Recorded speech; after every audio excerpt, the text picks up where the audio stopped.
Welcome in, everybody, to the Warchant.com Hoops Report alongside the managing editor of Warchant.com, Ira Schoffel. My name is Tom Lang. Before we get going, make sure, everybody, it's right under where Ira is sitting right now. Hit subscribe, hit the bell.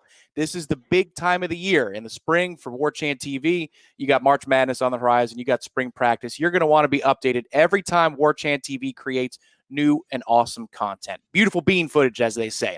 So back to the topic at hand, Ira. Florida State, a big week, perhaps a statement week. Big win over Virginia on Big Monday. That's a lot of bigs right there. And then on Saturday, they go on the road. Even the road record for the season at 2-2 with a 7-point win at Pitt. Heady times once again for Florida State. Your thoughts after the Noles go 2-0 in an all-important week?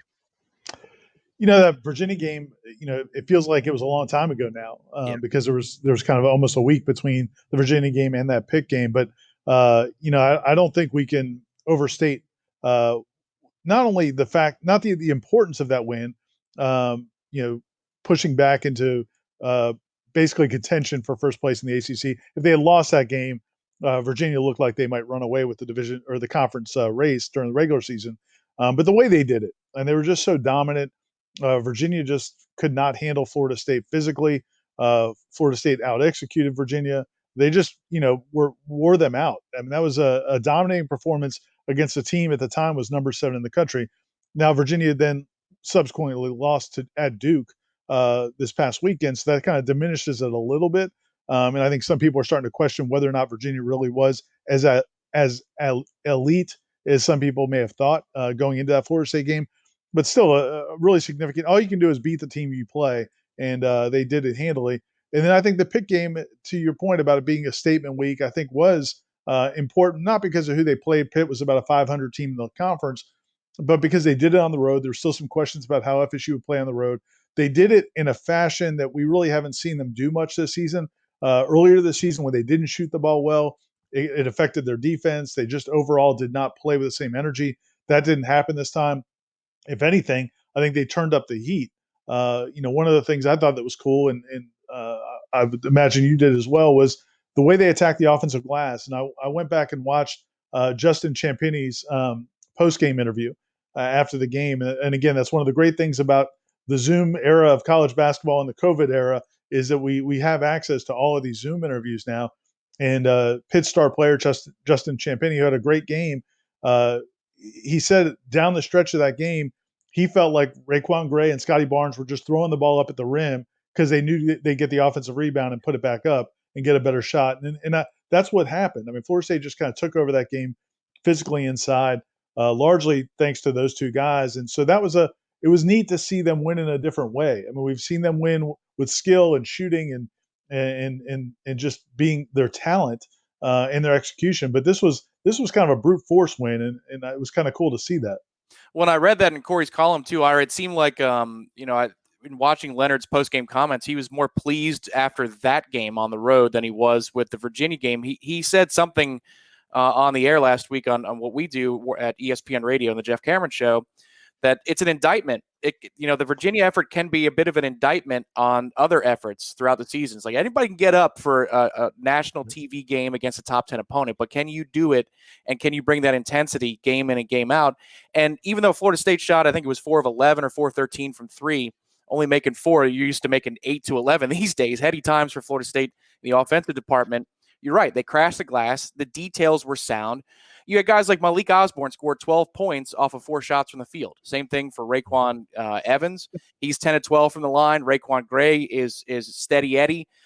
He fills up the stat sheet across the board. He's like Jonathan Isaac was, except he's got more ability and more versatility in his offensive game at the college level. It's one of those games where you win with details more than you do with flash. And you're right. If you're going to win 6 in a row and hoist a banner that's never been seen before at the TLC-CC, you're going to have to be able to win games when you don't play your best. And another point, I thought you brought up correctly, that when they crash the glass like that, that's something where you can bully a team in a different way. Instead of intimidating a team by going 4 of 6 from 3 in a sequence, if you can bully a team physically like that, that is a great stage setter for what's to come on the schedule for Florida State. And I know we're going to talk about that a little bit from now. But there's one game that's not like the others, as Florida State now sits in first place in the ACC standings. Winning percentage-wise, they are clear. They've got a clear shot at going back-to-back as regular season champions in the ACC in basketball. Ira, what world are we living in? And please explain to me how we got here. It really is. It's one of those things you need to.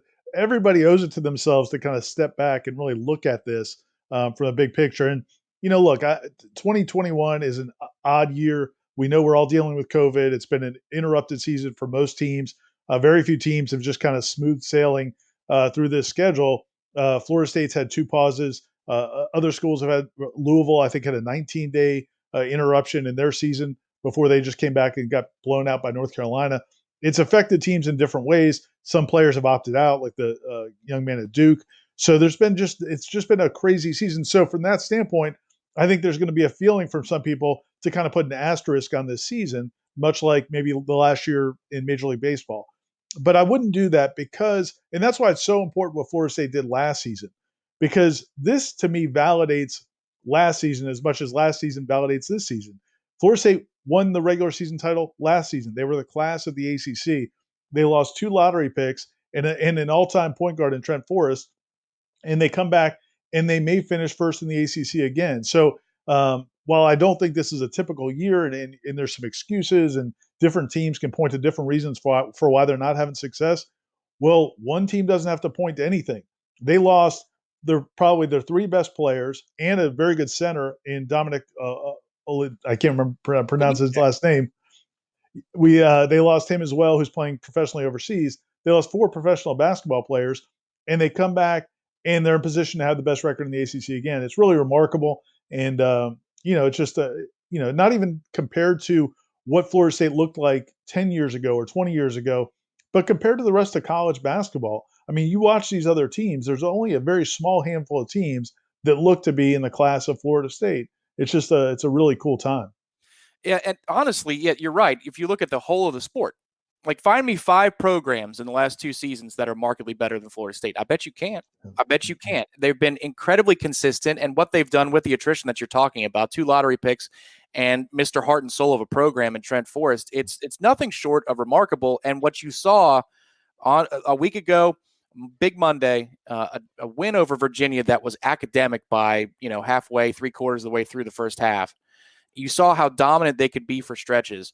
They did to Virginia what Gonzaga did to Virginia. And that's people are trying to discount that win by saying, well, if anytime Virginia plays somebody not named Clemson who's ranked, they get their doors blown off. Well, okay, if Florida State is beating Virginia at the level of Gonzaga, what does that tell you about the potential of the team in terms of hoisting the ultimate prize? Like, it's very much within reach. And I think what's interesting now, and this is, I came to Florida State, Ira, in 2006. They didn't make the tournament that year. They beat Duke. That was the best thing. It was J.J. Redick's team. They beat that team. That was like the highlight of my first 3 or 4 years as a Florida State basketball fan. At this point now, you're used to every season talking about seeding lines and trying to get the best matchup possible. And last year was about getting to Tampa for the first 2 games. Can you secure a spot in Tampa? Now it's, can you get up to that 3 seed line to avoid Baylor and Gonzaga in the Sweet 16? Let's play them a little bit later if it's possible. Yeah. It's just incredible the nature of the conversation around this program. It's about, like, they're getting more 5 stars than the football program is right now. It's just incredible where we are. And now it sets the stage. If they don't, lay a complete egg in Coral Gables on Wednesday night when they play Miami, it sets up for the matchup, 4 p.m. on Saturday, Florida State on the road at North Carolina. That'll be a desperate team in Chapel Hill, one that's coming off of an absolute, I don't want to use the term, they beat the crap out of Louisville. We'll just put it cleanly. And they're a team that's desperate. They're a team that is probably going to get the whistles in Chapel Hill. Wouldn't you think? It's a stretch run. Florida State facing all kinds of adversity with a chance to win the ACC regular season title again, as long as the following week they don't stub their toe against Boston College and Notre Dame, 2 lowly teams who may have already packed it in. This is a massive week for Florida State basketball. What do you think about the game on Saturday? Because it feels like there's a gravitational pull towards it already. Yeah, and I think Jeff, your colleague at ESPN Radio in Tallahassee, Jeff Cameron, said yesterday on your guys' show, I was listening to it, he said, we're allowed to look past the next opponent. We're allowed to look past Miami. We're not part of the team. We're not this. We don't have to make any shots. We don't have to guard anybody Wednesday night. You'd like to think Florida State will be focused on Miami, but we can look ahead to North Carolina, and for all those reasons you mentioned, plus the fact that Florida State already beat them this season. Florida State already has a win against them, so North Carolina's got all the motivation in the world. They're going to be, they and like you said, they'll probably get a little bit of home cooking, and Florida State's going to have, a huge bullseye on them. And I think that's, again, you talked about that Virginia win and why the Pitt. One of the reasons why the Pitt game was so important was because we really hadn't seen this Florida State team bring it that same energy that you talked to Coach Hamilton mentioned last week in these types of games, where a game against Pitt, or a game against Georgia Tech, a game against maybe even Clemson, a game against UCF, the games where they have struggled, Wake Forest, the games where they've struggled this season has been in some of these games where they didn't feel as challenged. So it was important from a maturity standpoint that they went to Pitt and showed that intensity in a game like that. Even though they didn't shoot well, I thought the effort and the energy was really good. When you look at North Carolina, that's not going to be a concern. Like, North Carolina is going to get Florida State's best shot. All of these guys, from Scotty Barnes to Raekwon Gray to Malik Osborne to all these guys, they grew up with North Carolina basketball being North Carolina basketball. It's not like they're fighting the ghosts of the past. Their whole lifetime, North Carolina has been one of the top teams in college basketball. Everybody knows that they get the best athletes and the best. They've got 7-footers. They're going to win every game coming off the bus, and so they're going to get Florida State's best shot. So that's what's exciting about it. Florida State's going to get North Carolina's best shot because North Carolina is going to be emboldened. They're playing at home. They're playing well. They're trying to beat a team they've already lost to. They're trying to solidify their NCAA tournament standing. So you're going to get the best from them, and I really think you're going to get the best from Florida State. I think it's going to be a great game. It's not going to look on paper maybe as sexy as Florida State Virginia did because you had the top two teams in the conference at that point. North Carolina's not quite there right now, but in terms of intensity and quality, I think that game is going to be it shapes up to be a better game than the Virginia game, and I think it could be just a more fun game to watch. Well, and I think Scotty will be itching to play that game because he missed the first time around. And Right. you saw a couple of interesting notes. I was looking back at the box score, remembering watching the first matchup between North Carolina and Florida State. FSU won the battle on the glass. That was not expected going in. That was a narrow margin, but North Carolina beats the brakes off of everybody on the glass. That's what they do. They really don't shoot the ball that well from the perimeter. We'll see if the Louisville effort changes that, because maybe it's a new trend that North Carolina has found a little bit more offensive touch. But the other thing was, without Scotty, and even though Florida State battled past some adversity within that game, it's 17 turnovers that North Carolina forced out of Florida State. And if there's one thing that has hindered FSU from time to time where they look disjointed, it's because they're careless with the basketball. And I would think, again, not to be all ACC conspiracy theory guy, Ira, but you're playing in Chapel Hill. It's late February. You're on the brink of March, and North Carolina needs the win, certainly more than Florida State does. You're going to have to play through some contact on Saturday, right, I would think. So the turnover count is something I'm going to be looking very closely at. It's a nice week for Florida State in that department against Virginia and Pitt. Only 16 between the two games. That's a big improvement. Getting Scotty Barnes back for this matchup should be interesting too. But one thing we've got to monitor this week is MJ Walker's health. He scored exactly 0 points, as many as you and I did on the road at Pitt. Florida State was able to absorb that and still win comfortably. But tendinitis is the word, Ira. Is that right? So what should we be watching for MJ Walker for Wednesday's game, Miami, and obviously the big one on Saturday? I think the thing about Leonard Hamilton is he is super cautious when it comes to injuries. I mean, as much as any coach I've ever seen at any level, if a guy is not right, we just saw it with Anthony Polite. He sat him for several weeks in a crucial part of the season because he was dealing with a relatively minor injury. He will not play guys when they're not healthy. We've seen it in years past. And I think the fact that MJ played in that game tells me that they don't feel like it's anything serious. So it may be something where maybe he's got to deal with a little bit of aches or pains. But if there was any inkling that MJ playing through what he's playing through might affect him later in the season, they would shut him down and try to get him ready for the postseason. So I don't think it's anything serious, but it's definitely something worth watching. But he's been, MJ Walker's been phenomenal this season. I mean, a guy that 2 years ago I didn't know what his future looked like at Florida State, and he's going to go down as really one of the greats of this era. And then, along with everything else they have, but it's important to your point to have him because Anthony Polite can shoot, Raekwon can shoot a little bit, Scotty Barnes can shoot if he's open. They've got some decent, Wyatt Wilkes can shoot. They've got some guys, but MJ is the guy who can really stretch a defense. He will not hesitate to pull up from 25 feet. And so that affects the defense. It changes how they have to guard when they know they have to respect that outside shot. So he's a big piece of it. And if he's back to what he looks like, I'm expecting a return to his normal form. And if he does, I mean, that's a big, big deal. Yeah, it would be because you're right. Typically, there's a consistent level that you see at MJ, and it was very much the product of, as you told us yesterday on the radio side of things, he was unable to practice. So I guess the question this week will be, is MJ practicing? Because if so, then you might be able to expect more. Go ahead. And I was going to say one more note on that. And Leonard Hamilton brought this up when I asked him on Monday about the shooting, or it might have been after the game. But one of his concerns wasn't just that they didn't shoot well; it was the shots they were getting. One of the ways that they have shot really well is they move the ball and they get the ball inside and then kick it out for threes. That was something they didn't do very well against Pitt. There was some of those shots that they missed in the paint were contested, and maybe they could have done a better job of kicking it out for an open three. So I think you'll see them. I would look for it against the Miami game, and then certainly against North Carolina to see them get better looks from 3-point range, which would help as well. Again, we're hedging right here a little bit, but I think we're assuming that Florida State's going to take care of business against a Miami team that seems to not just be injured, but they might have been mentally beaten as well. If they do that on Wednesday, then the Hamalytics piece that's coming later in the week is going to make a lot more sense. We're going to take a look at North Carolina round 2 in Hamalytics, and I know that coverage all week long regarding this basketball program, and we're on the brink of also spring practice for football in a couple of weeks. It's all going to ramp up, so make sure if you haven't yet already, head to warchant.com. You can use the promo code that's scrolling underneath us, and you see it. It's actually there twice. Warchant 30 gets you a free 30-day trial. Ira, what else can people expect coming out warchant.com this week in terms of basketball coverage, football coverage, even some baseball, I'm sure? What can the people expect? Yeah, and in terms of basketball, Corey's doing a piece looking at what Florida State looks like from a tournament perspective. If it's wrong of us to look ahead to the North Carolina game, then he's really wrong because he's starting to look at some of their projections for the postseason and also just how they look as a tournament team and maybe from a big picture standpoint.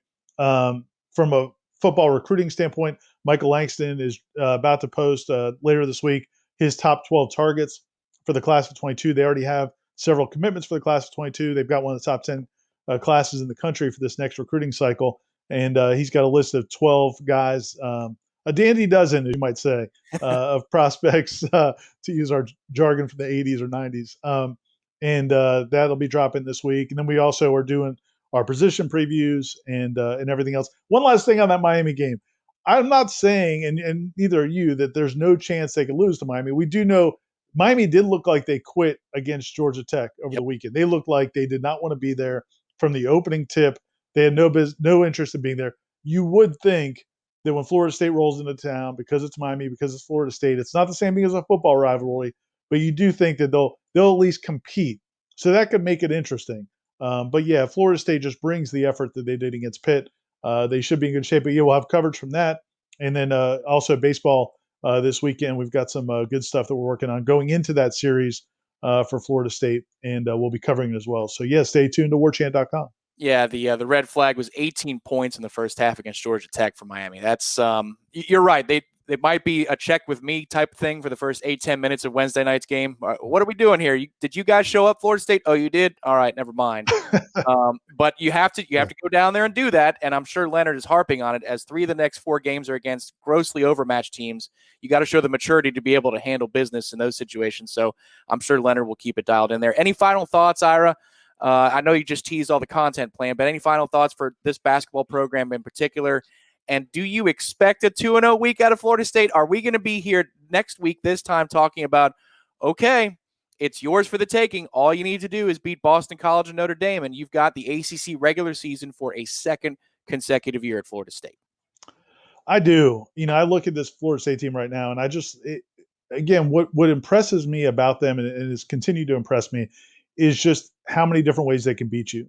And the one question I've had all along was, will they play with that effort when they're not challenged, when they don't feel challenged going into a game? Because I thought that was a real weakness early this season, as we discussed earlier. And I feel like that Pitt game kind of showed that they have overcome that hurdle. And then now I think they can see the finish line.